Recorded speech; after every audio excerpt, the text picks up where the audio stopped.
ഞാൻ Mary Metilda. Stay inspired സീരീസിൻ്റെ പുതിയൊരു എപ്പിസോഡിലേക്ക് എല്ലാവർക്കും സ്വാഗതം. എൻ്റെ ആരോഗ്യസ്ഥിതിയെക്കുറിച്ച് അന്വേഷിച്ചുകൊണ്ടുള്ള മെസ്സേജസൊക്കെ ഞാൻ കണ്ടു. കുഴപ്പമൊന്നുമില്ല, ചുമയും ജലദോഷവും ഒക്കെ പിടിച്ചതാണ്. ഈ അടുത്ത കാലത്ത് കൊച്ചിയിൽ ഒരുപാട് പേർക്ക് ഈ രോഗാവസ്ഥ ഉണ്ടായിരുന്നു. അതിനെക്കുറിച്ച് പേപ്പറിൽ ഒരു ആർട്ടിക്കിളൊക്കെ വന്നിരുന്നു. ഇത് പിടിപെട്ടാൽ പെട്ടെന്നൊന്നും മാറില്ല. എന്നെ സംബന്ധിച്ച് വലിയ കുഴപ്പമൊന്നും ഉണ്ടായില്ല. എൻ്റെ ശബ്ദം ഒന്ന് മാറിയിട്ടുണ്ട്. അത് തിരിച്ചു കിട്ടാനുള്ള ഒരു ശ്രമത്തിലാണ് ഞാൻ. പക്ഷേ വലിയ കുഴപ്പമൊന്നും പറ്റിയില്ല. വീഡിയോസൊന്നും മുടങ്ങിയില്ല. പല ട്രെയിനിങ് പ്രോഗ്രാംസൊക്കെ ഉണ്ടായിരുന്നു. അതിനൊന്നും പ്രശ്നമൊന്നും ഉണ്ടായില്ല. പാട്ട് പാടാൻ പ്രശ്നമുണ്ട് കേട്ടോ. ഇതിനിടയിൽ കുറച്ച് പരിപാടികളൊക്കെ ഉണ്ടായിരുന്നു. KKTM ഗവൺമെൻറ് കോളേജിലെ സീനിയേഴ്സ് ആയിട്ടുള്ള അലുമിനിയുടെ program, Cochin shipyard retired officers അസോസിയേഷൻ്റെ പ്രോഗ്രാം, ഇതെല്ലാം വന്നപ്പോൾ അവർ പാട്ട് പാടണമെന്ന് പറഞ്ഞു. ഞാനാണെങ്കിൽ ഇത്തവണ പുതിയ പാട്ടൊക്കെ ഒന്ന് പാടാമെന്ന് വിചാരിച്ചു. സാധാരണ ഹിന്ദിയൊന്നും പാടാറില്ല. അപ്പോൾ ഇത്തവണ ഒരു ഹിന്ദി പാട്ടൊക്കെ പഠിച്ചു. പഴയൊരു ഹിന്ദി പാട്ട്, ചൂക്കർ മേരെ മൻ കോ കിയ തൂനെ ക്യാ ഇഷാര ബദലായി മൗസം ലഗ് പ്യാരാ ജഗ് സാരാ ചൂക്കർ മേരെ മൻ കോ കിയ തൂനെ ക്യാ ഇഷാര. വളരെ പോപ്പുലറായിട്ടുള്ളൊരു ഹിന്ദി സോങ്ങാണ്. പക്ഷെ പറഞ്ഞിട്ടെന്ത് കാര്യം, പാടാൻ പറ്റിയില്ല. അപ്പം ഞാൻ ഉടനെ എന്ത് ചിന്തിച്ചെന്നോ, വളരെ സീനിയേഴ്സ് ആയിട്ടുള്ള എന്നെപ്പോലെയുള്ള ആളുകൾ പ്രോഗ്രാമിൽ പങ്കെടുക്കുമ്പോൾ പെർഫോമൻസിൻ്റെ ലെവലൊന്നും അധികം ശ്രദ്ധിക്കപ്പെടാറില്ല. അതിന് പാർട്ടിസിപ്പേറ്റ് ചെയ്യാൻ നമ്മൾ കാണിക്കുന്ന ഒരു മനസ്സുണ്ടല്ലോ, അതാണ് അവിടെ ഏറ്റവും വലിയ കാര്യം. പാടാൻ പറ്റിയില്ലെങ്കിൽ പിന്നെ എന്ത് ചെയ്യാമെന്ന് ഞാൻ ആലോചിച്ചു. കുറച്ചും കൂടി സാഹസികമായൊരു കാര്യം ചെയ്യാമെന്ന് വിചാരിച്ചു. ഡാൻസ് പഠിച്ചു. ഞാനും എൻ്റെ കസിൻ ലാലിയും കൂടി ഡാൻസ് ചെയ്തു. ഒരു സിനിമാറ്റിക് ഡാൻസ്. കോസ്റ്റ്യൂമൊക്കെ റെഡിയാക്കി അതിൻ്റെ രീതിയിൽ തന്നെയാണ് ഡാൻസ് ചെയ്തത്. അതെല്ലാവർക്കും വളരെ ഇഷ്ടമായി. പാട്ടിനേക്കാൾ നന്നായത് ഡാൻസാണെന്ന് എനിക്ക് തോന്നി. ഒരു കാര്യം നമുക്ക് എന്തെങ്കിലും കാരണം കൊണ്ട് വേണ്ടാന്ന് വെക്കേണ്ടി വന്നാൽ തീർച്ചയായിട്ടും അടുത്തൊരു ഓപ്ഷൻ ഉണ്ടാവും. അപ്പോൾ അതുപോലെ കുറേ പോസിറ്റീവ് മെസ്സേജസൊക്കെ എനിക്ക് കിട്ടി. അപ്പോൾ അതിൽ അർച്ചന അച്ചുവിൻ്റെ മെസ്സേജ് ഒന്ന് സ്പെഷ്യലായിട്ട് മെൻഷൻ ചെയ്യണമെന്നുണ്ട്. അർച്ചന അച്ചു പറയുന്നത്, ഈ വീഡിയോ കണ്ട് ജീവിതത്തിൽ വലിയ മാറ്റങ്ങളുണ്ടായി. UPSCയുടെ പരീക്ഷയ്ക്കൊക്കെ പ്രിപ്പയർ ചെയ്യാൻ തുടങ്ങി. പക്ഷേ ഒരു റിക്വസ്റ്റും ഉണ്ടായിരുന്നു കേട്ടോ. നമുക്ക് ആരോടും എന്ത് റിക്വസ്റ്റ് നടത്താനും സ്വാതന്ത്ര്യമുണ്ടല്ലോ. അർച്ചനയുടെ റിക്വസ്റ്റ് ഇത്രയേ ഉള്ളൂ, ഞാൻ വീഡിയോ ഇടുമ്പോൾ ഒരു ഹായ് പറയണം. ഹായ് അർച്ചന. മെസ്സേജസ് അയച്ച എല്ലാവരോടുമുള്ള ഗ്രാറ്റിറ്റ്യൂഡ് എൻ്റെ മനസ്സിലുണ്ട്. ഇന്ന് നമ്മൾ ചർച്ച ചെയ്യാൻ പോണത് ഒരു പേഴ്സണാലിറ്റി ഡിസോർഡറിനെ കുറിച്ചാണ്. ഇന്നത്തെ കാലത്ത് പ്രത്യേകിച്ചും വളരെ വ്യാപകമായിട്ട് കണ്ടുവരുന്ന ഒരു പേഴ്സണാലിറ്റി ഡിസോർഡറാണ്. ഇതൊരു മെൻ്റൽ ഹെൽത്ത് പ്രോബ്ലമാണ്, നാർസിസിസ്റ്റ് പേഴ്സണാലിറ്റി ഡിസോർഡർ. ഇതിൻ്റെ ലക്ഷണങ്ങൾ ഞാൻ പറയുമ്പോൾ എന്തുകൊണ്ട് ഈ ഒരു ഡിസോർഡർ ഇന്നത്തെ കാലത്ത് കൂടുതലായിട്ട് കാണപ്പെടുന്നു എന്ന് നമുക്ക് കൃത്യമായിട്ട് മനസ്സിലാക്കാൻ പറ്റും. ഇതിൻ്റെ ഏറ്റവും പ്രധാനപ്പെട്ട ഒരു ലക്ഷണം എന്താണെന്നോ, ഈ ആളുകൾ സ്വയം വലിയ പ്രാധാന്യം കൊടുക്കുന്നവരാണ്. എവിടെ പോയാലും അവർക്ക് അംഗീകാരം വേണം, മറ്റുള്ളവർ അവരെ ശ്രദ്ധിക്കണം. അതിനുള്ള എല്ലാ വഴികളും അവർ നോക്കും. ഇപ്പം എനിക്കൊരു സുഹൃത്തുണ്ട് കേട്ടോ, എന്ത് പരിപാടി നടക്കുമ്പോഴും അതിൻ്റെ നടുക്ക് അദ്ദേഹം ഉണ്ടാവും. അപ്പം ഞാനിങ്ങനെ ചിന്തിക്കും, എല്ലാവരും എല്ലാ പരിപാടിക്കും ഇദ്ദേഹത്തെ വിളിക്കുന്നുണ്ടോ? അപ്പോൾ അങ്ങനെ ഇരിക്കുമ്പോൾ സന്ദർഭവശാൽ എൻ്റെ ഒരു കൂട്ടുകാരി പറഞ്ഞു, ഞങ്ങളിങ്ങനെ ഒരു പ്രോഗ്രാം നടത്തി.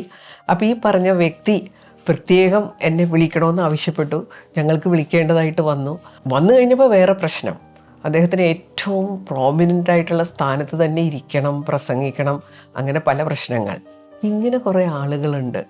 അതുമാത്രമല്ല, അവരാഗ്രഹിക്കുന്ന കാര്യങ്ങളൊക്കെ നടത്താൻ വേണ്ടി എന്ത് ഉടായിപ്പും അവർ നടത്തും. എന്നാൽ ഇവർ കുഴപ്പക്കാരാണോ? അതുമല്ല കേട്ടോ. ഇവരുടെ ഒരു പ്രാധാന്യം സ്ഥാപിക്കാൻ വേണ്ടി പെടാപ്പാടുപെടുന്നു, ഇങ്ങനെയുള്ള കാര്യങ്ങൾ ചെയ്യുന്നു. പിന്നെ വേറൊരു പ്രശ്നം എന്താണെന്നോ, ഇവർ മറ്റുള്ളവർക്ക് യാതൊരു പ്രാധാന്യവും കൊടുക്കില്ല. കാരണം അവർക്ക് പ്രാധാന്യം കൊടുത്തു കഴിഞ്ഞാൽ സ്വന്തം പ്രാധാന്യം കുറഞ്ഞു പോകുമ്പോൾ എന്നുള്ളൊരു ഭയം അവരിലുണ്ടാവും. അവർ മറ്റുള്ളവരെ വല്ലാതെ ഇടിച്ചു താഴ്ത്തി സംസാരിക്കും.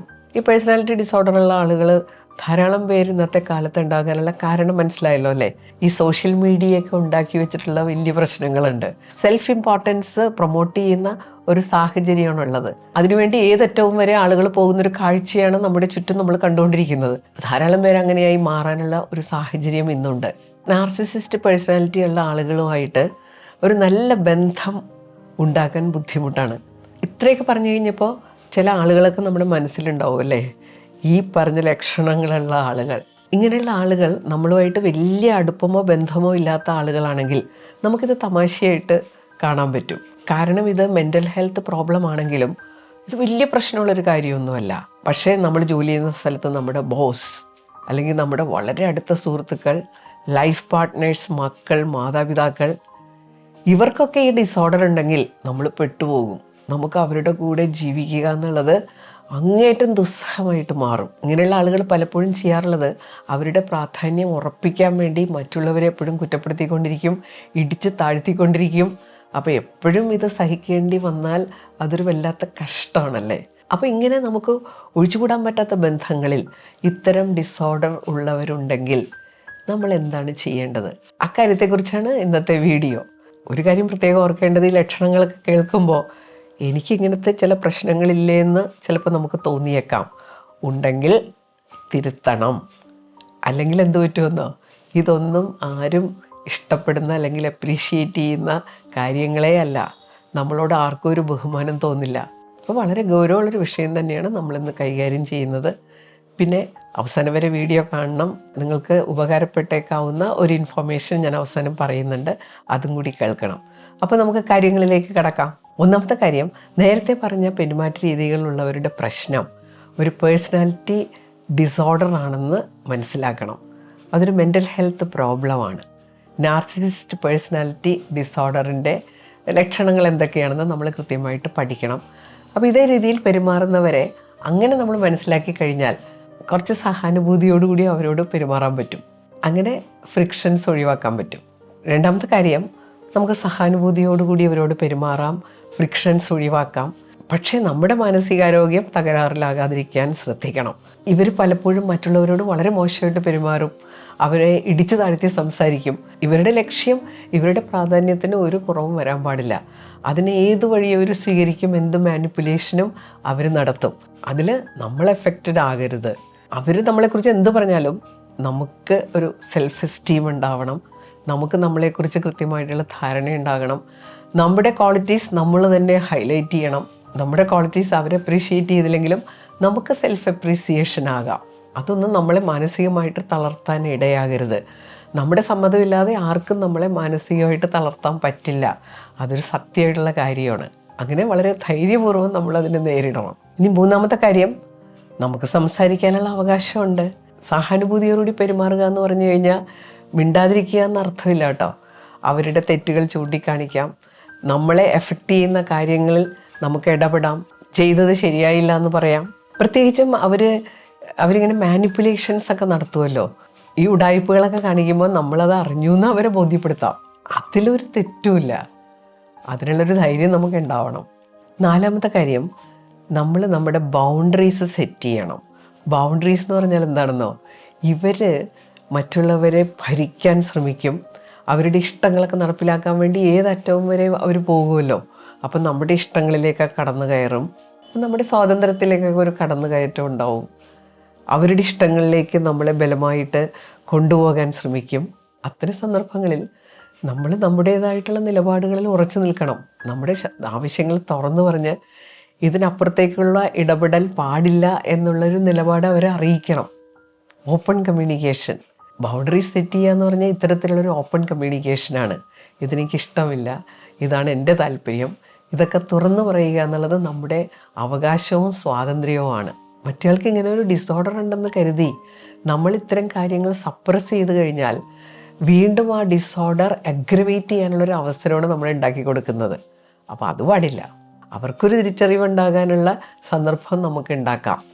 അഞ്ചാമത്തെ കാര്യം, ആദ്യമേ നമ്മൾ പറഞ്ഞല്ലേ, ഈ ഡിസോർഡറിനെ കുറിച്ച് നമ്മൾ മനസ്സിലാക്കണം. മനസ്സിലാക്കിയിട്ട് സഹാനുഭൂതിയോടുകൂടി പെരുമാറണം.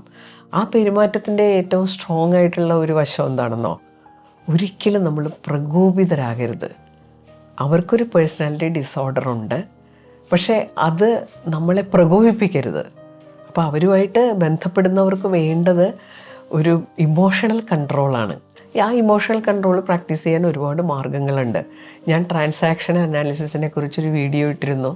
നമ്മുടെ ഇമോഷണൽ കൺട്രോളിനെ ഒരുപാട് സഹായിക്കുന്ന സ്കിൽസ് അതിനകത്ത് ഡിസ്കസ് ചെയ്യുന്നുണ്ട്. മെഡിറ്റേഷൻ, മൈൻഡ്ഫുൾനെസ്, ഇതെല്ലാം നമ്മുടെ ഇമോഷണൽ കൺട്രോളിനെ ഒരുപാട് സപ്പോർട്ട് ചെയ്യുന്ന ഒന്നാണ്.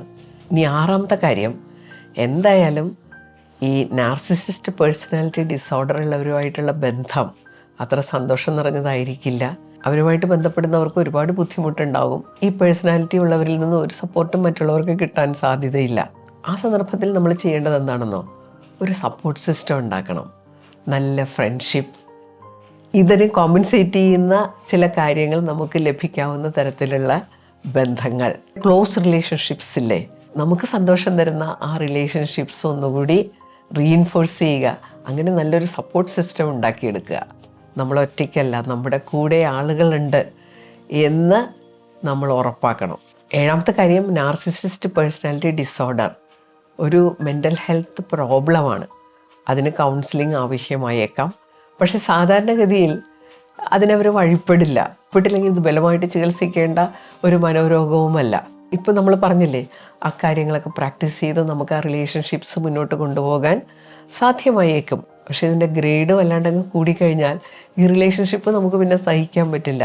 അത്തരം അവസരങ്ങളിൽ ബ്രേക്കപ്പിനെ കുറിച്ച് എഫക്റ്റഡ് പാർട്ടീസ് ചിന്തിക്കേണ്ടതാണ്.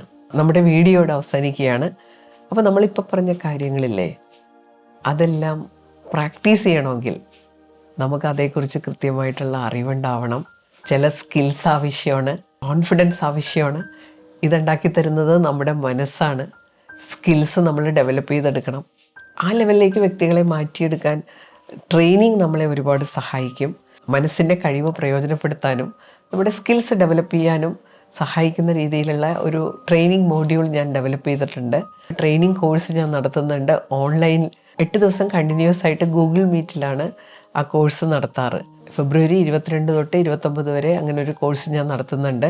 താല്പര്യമുള്ളവർ 9388605198 എന്ന വാട്സപ്പ് നമ്പറിലേക്ക് ഒരു മെസ്സേജ് വിടുക. ഞാനിപ്പോൾ ഡീറ്റെയിൽസ് അയച്ചു തരാം. അടുത്ത വെള്ളിയാഴ്ച പുതിയൊരു വീഡിയോയുമായിട്ട് നമുക്ക് വീണ്ടും കാണാം. Thank you.